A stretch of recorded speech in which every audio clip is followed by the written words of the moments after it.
Ebusia me wo bibia kwa by the by emergency Ghana TV eso me did say baby bia wo bia ekoso ye e de ama na ebusia ene story a me saka wo fidiem ha se mo be kai story bia me de ebe femo e fa ye mami bia o de asem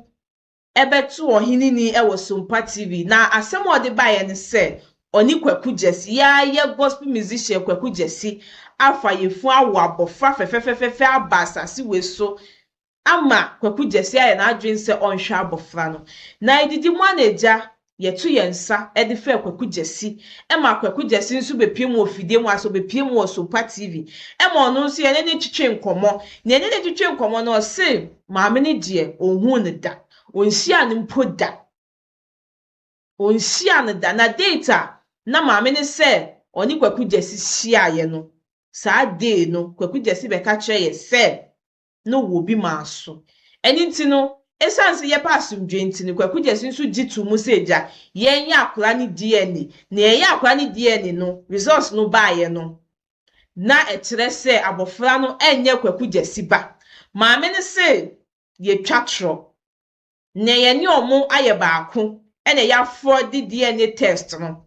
ema obi nso bebie na no ka se enye ono pe ni obi a odi saa de na de edi no odi saa de no sasa so edi sofu bi ama ya gi sofu ni di bre edi efi ni nsem na enenso ebusia gege foforo nso aba enti ye nsem ene yakoni nkotie mu nsem emra story we die maame no oye bia nkasa hye ni so be subscribe na wa like na wa drop comment no so e wo comment section na aseka me ho na ekohwe video no emra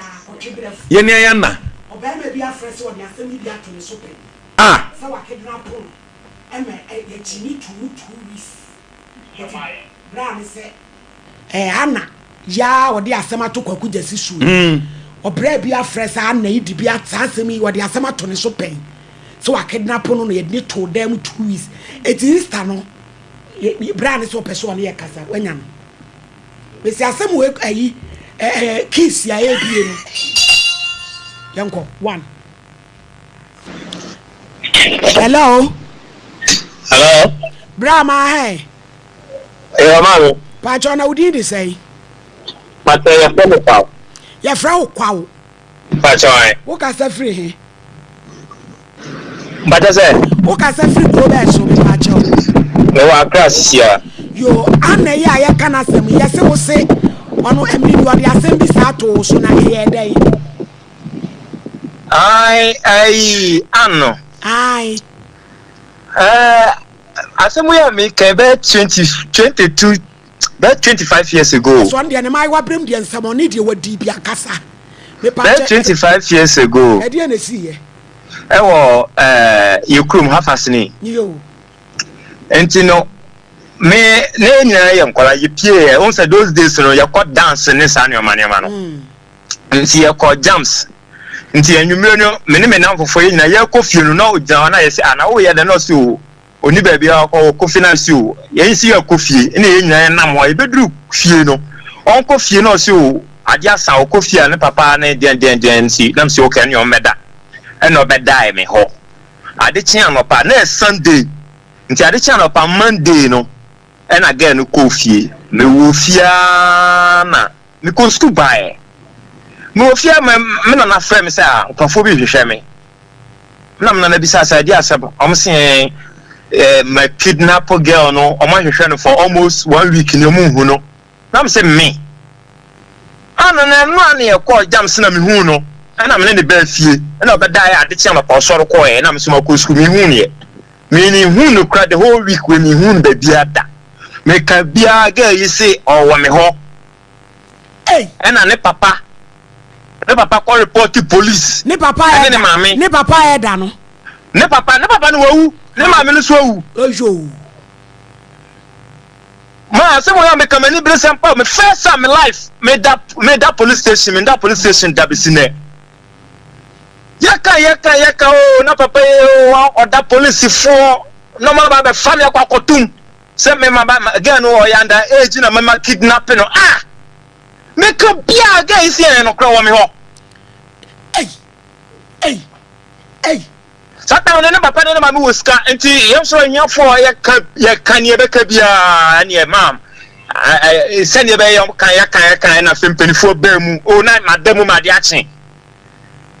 na mpenifo ba me se mko hu ni papa no mo kopa mo chew ye omo ka bi na be ka che omo se me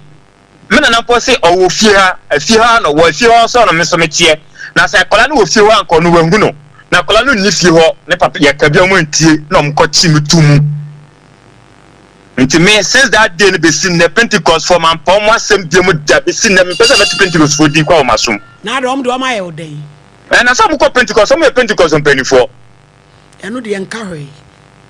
asoli bia ni pa bonfo me kanye ye kanye be ka owiase nyina etina chese ge no hwe aye ni suban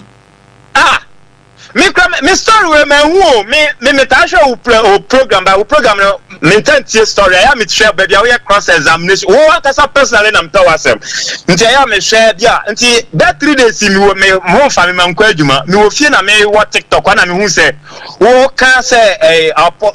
Pentecost for penny no all reversity asem no na esi wanzama se senti o ka no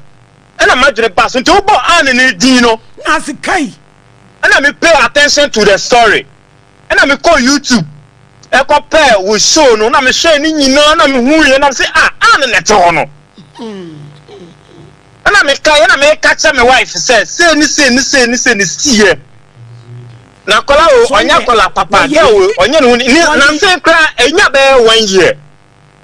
O frefrem o say o te kaso ade o je me number wo bi ho. Frefrem say o say o person o share me no ni me din ko baba. Pressure be on mama me ni ade no na me hu say no and me kai those days ade o ye na me say no I should entertain this girl and me blocking the number cheso to me so on the we true agent free ni kola brem when I be say ne ba no so wa wo train na ni kunu bi on ne wo ye no na kola ni bia like story pass but I was not interested because ade o dey me ba ko be se kwaku jesi kon ba force you ade o dey me ntino I was not interested to listen to anything. And you know, she was the one now, eager to meet me. No, me who are the crunchy. And Bibi Kasachi, me say, I mean, Shiano. And I'm blocking the number. Ding. Until not 3 days here, me call whom that story we know. And I'm who number say, you can call for. I'm saying, me a victim to this guy. Until some no more can I no cross a young tron of wucha. Me da se pa kwa. Ne mama wu, ne papa wu, ne sister wu, like. They have that kind of funny lifestyle. Le mama no so be bia no mu di omuachi.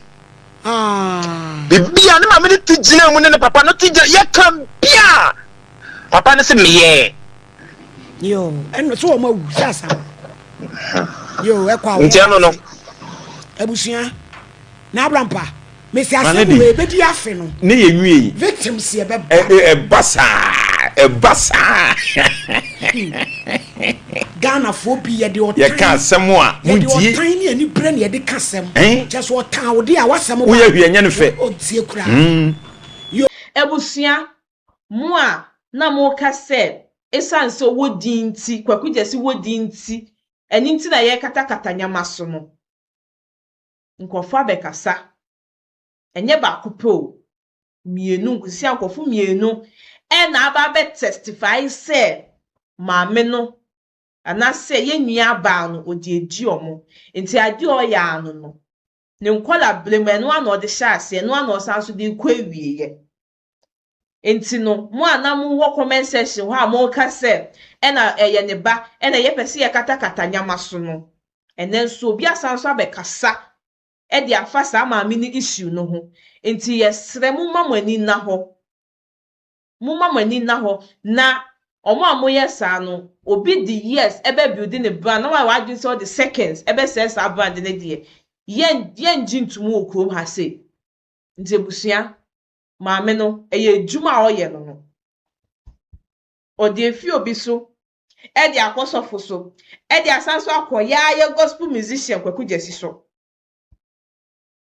enche wanhwa a ni ate edin fofo a yankasa ebeti ye shock abofra na wakase ekwaku jesi ba no kwa yesi abofra no papa ebekasai enti se udi obi ba kwa akoma obi fofo na omo se ombeti watum anase omo de obekọ court ni nia ogina so se oso de lawyers beba aba onim sa ade awoye no enya no kre still now gina so ompacho enti na dide na ohini ni ka se ompacho no mas asem no ye de enkoda o se da bi da asem no ye no kre enen so obi aba be testify e dia fasa asem ebusia ha e na meje mo ebesi na meka usa ha egusa ye emergency Ghana TV so shene so be subscribe na wa like na wa drop comment ne so e wo comment section ase catch mami esi anything eni me din ebusia ye be san so edin hyiemu e wa ha bi